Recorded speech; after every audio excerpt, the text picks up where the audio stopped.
At least I think that. This is my stereotype. But the thing is, there's not a ton of those people.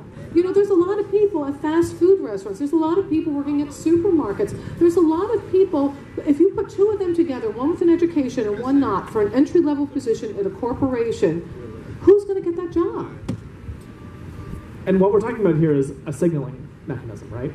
You're talking about a proxy for someone who can show up on time, who can presumably write at a basic level. And there are other ways to make those assessments, and a college degree is simply the best and laziest way that recruiters and hiring managers can look at that right now. You say lazy. I don't know if that's lazy, because a person who's put themselves through school, I don't really think that's, I mean, maybe you think it's lazy on the recruiter. Yeah. Right. It's lazy of the recruiter. Not to see other skills, but I think how would you respond to that, Michelle?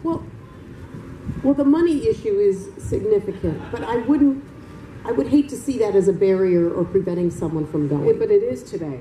It's a huge barrier. There are certain options you can pursue that are going to be less expensive. You know, you could go through the community college system, transfer to a UC. It's pretty affordable. You can live at home and handle it a little better. Now, if you want to go to a private university or go out of state or live on campus, well, then your prices skyrocket. There's ways to work around and minimize some of it. You can work while going to school.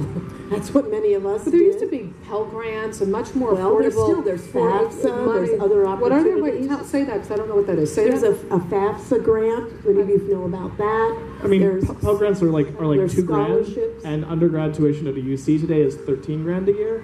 Yeah, see, So it doesn't even start to cover it. It used to cover all of it. Okay, but you think of it as a long-term investment. You can think of it as a long-term investment. So I'm not arguing that it's gotten very high and cost prohibitive, but there's a will, there's a way. Because I think in the long run, it will pay off. Okay, so this is one of the pieces of research. Says that those who graduate college have better interpersonal skills, which I think is a real insult to people slugging it out there without a degree. Listen, I've met some real arrogant SOBs with degrees, you know? So I don't know who could use a little help with their interpersonal skills. What do you say, Dale, to that finding? Because you don't have that degree, and I don't know. I'm iffy clearly about a terrible you. human being who can't communicate. Wait, what did you say? I think again, you have to look back at the correlation and causation, right?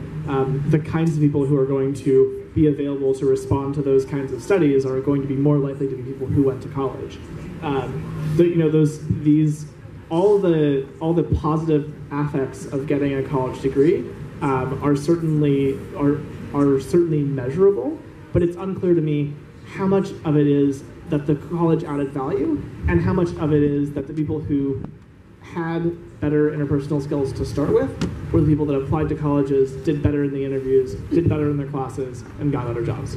See, when you talk, when I hear you speak, and you're talking about those who choose not to go to college because they can be just as successful, they may have more to bring because of what they've been exposed to or how they've been self-taught.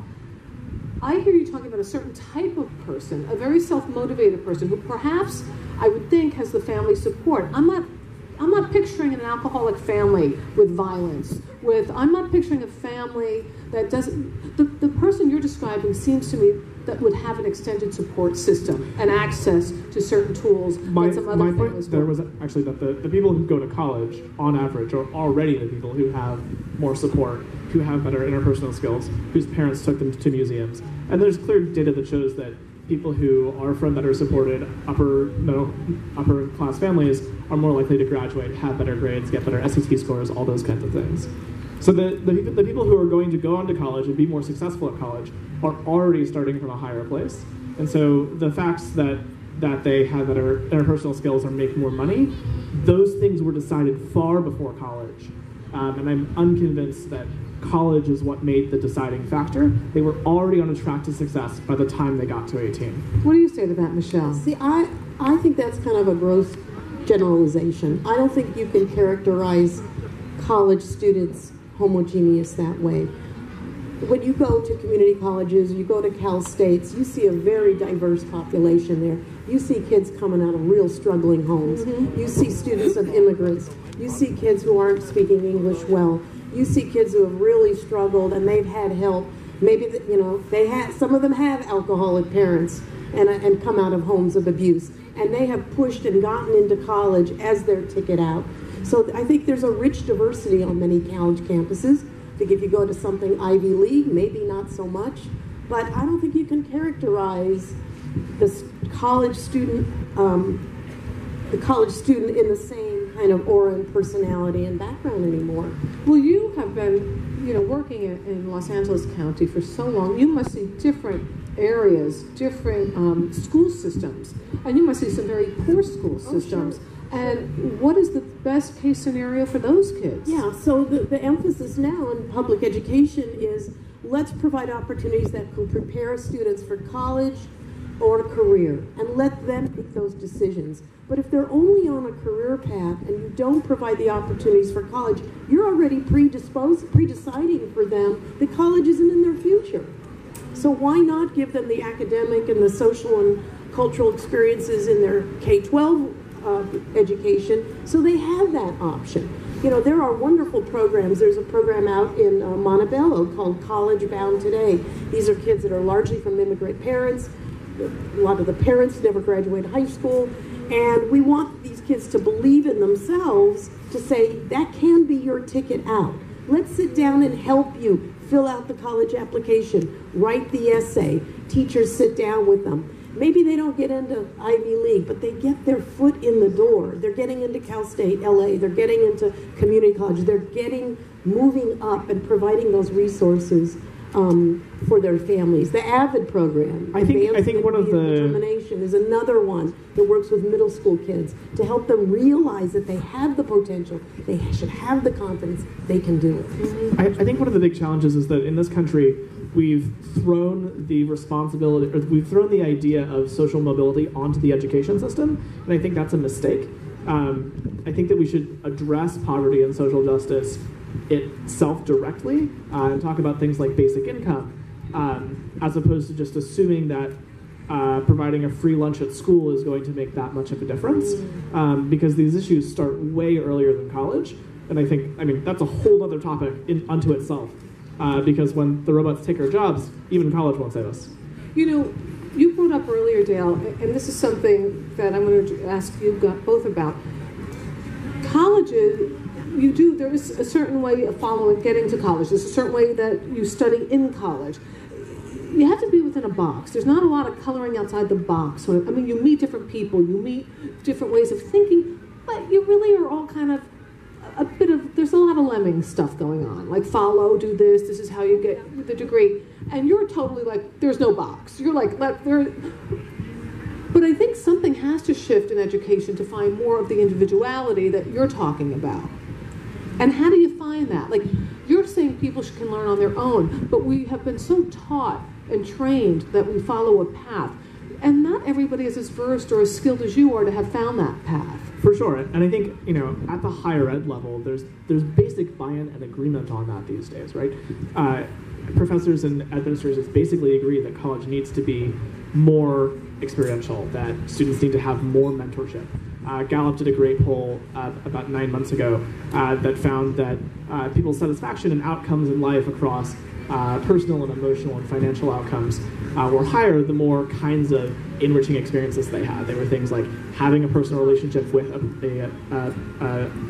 mentor, having a class that was project-based, those kinds of things. And I think one of the, within higher ed, that's totally changed in 5 years. Five years ago, no one agreed with that. And there's basically, this consensus within higher ed that college does need to be more personal and experiential today. And I think colleges are actively trying to do that. I think the holdup is that it's hard to change things at a macro level when what that really requires is a shift in the mindset of the teachers. Right, and you were talking about bucking a system that's pretty entrenched. And are you suggesting that the majority of people should not go to college, or are you saying that it's not necessary for everyone? Like, what's the bottom line for you with that? The bottom line for me is that it should not be the main outcome that we optimize for students coming out of high school. It can be a great opportunity if the price is right, and if it makes sense for you and you know what you want to do, and you're going to get in and out in 4 years and not take 2 years and change majors halfway in, and that's going to cost you an extra 50 grand. But I also think that we have a very specific mindset about the kinds of careers that you can be prepared for post-high school, right? And typically we think about retail jobs or service jobs. Silicon Valley is full of people who taught themselves to code in high school and have mid-six-figure jobs working at Facebook and Google. Right, but That's some possible. people's heads explode thinking about coding. I mean, I'm one of those people. I don't know.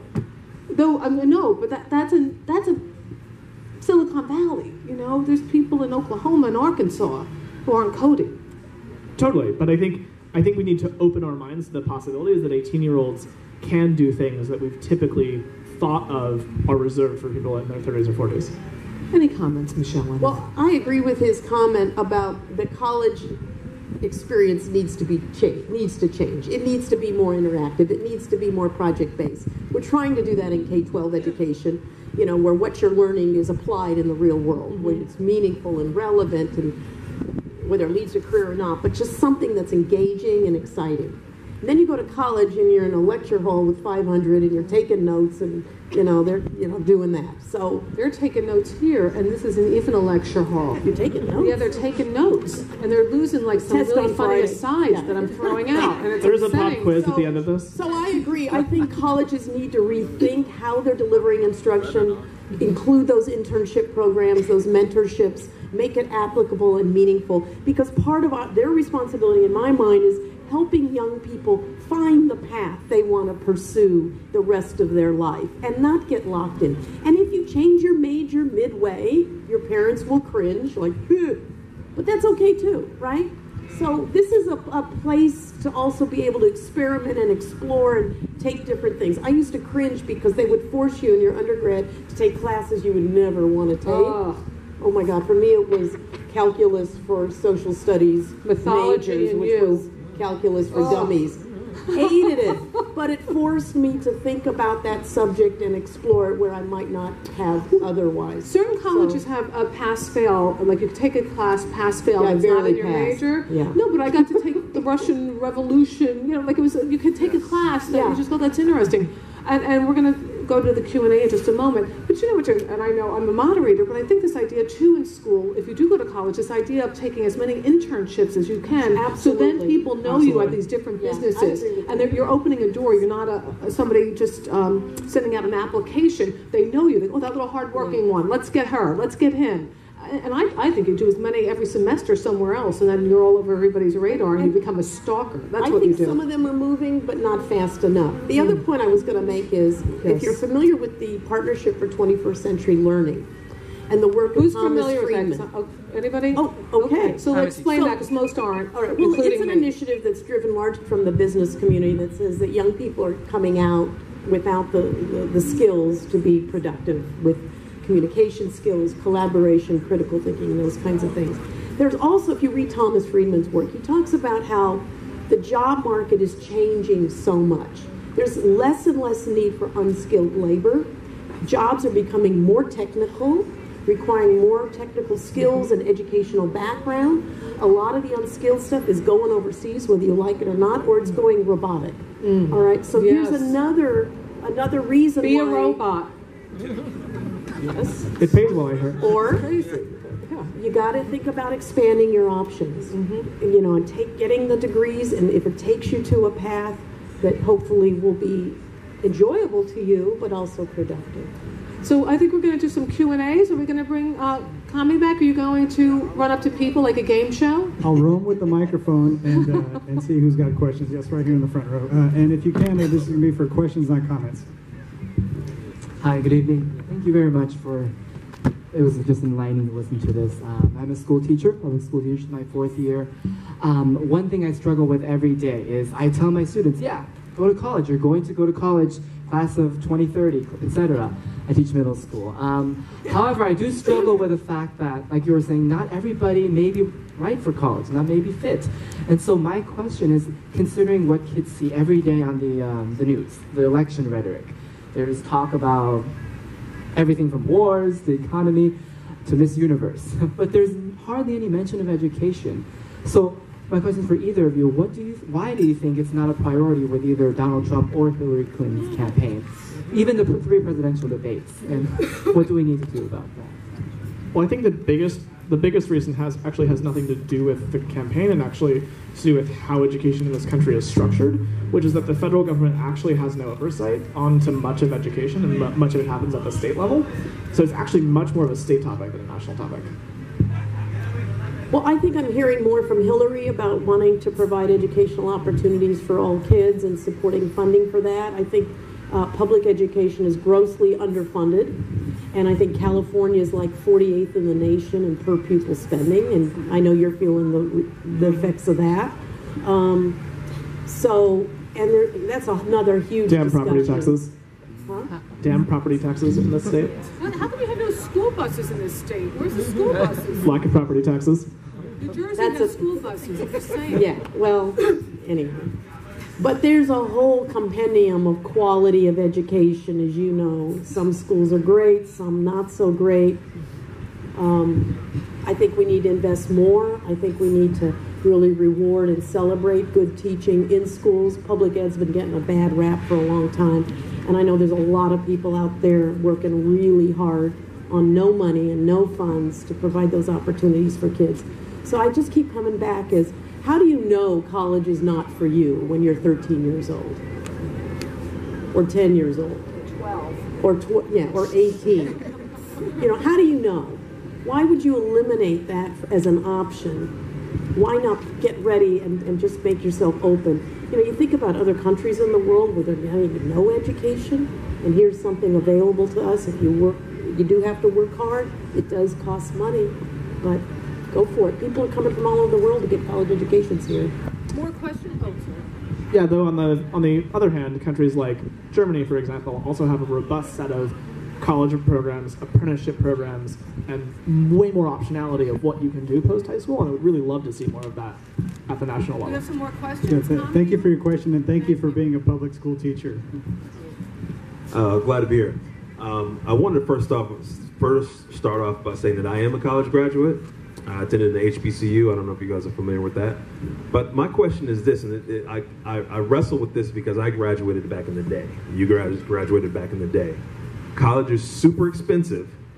And how do you justify or how do you rationalize, say, a young woman going to college for 4 years, incurring this $60,000 of debt, only to get out, if she can find a job, to make a job that's significantly less than her male counterpart, or someone who's a visible minority who didn't come from a certain background and a certain upper middle class background to have these opportunities? Because you say internship, and internship means you're working for free. So your parents got to be able to afford to pay for you to live in LA, in New York, wherever, while you're doing your internship for free. So to incur all that debt, I mean, it's not like $5,000 a year anymore. So to incur all that debt to maybe get a job graduating in 2020, and then also making significantly less than maybe other people with more money and more opportunities and went to the Harvards, how do you then justify tacking on that cost of traditional college when you're not even necessarily guaranteed a degree when you graduate?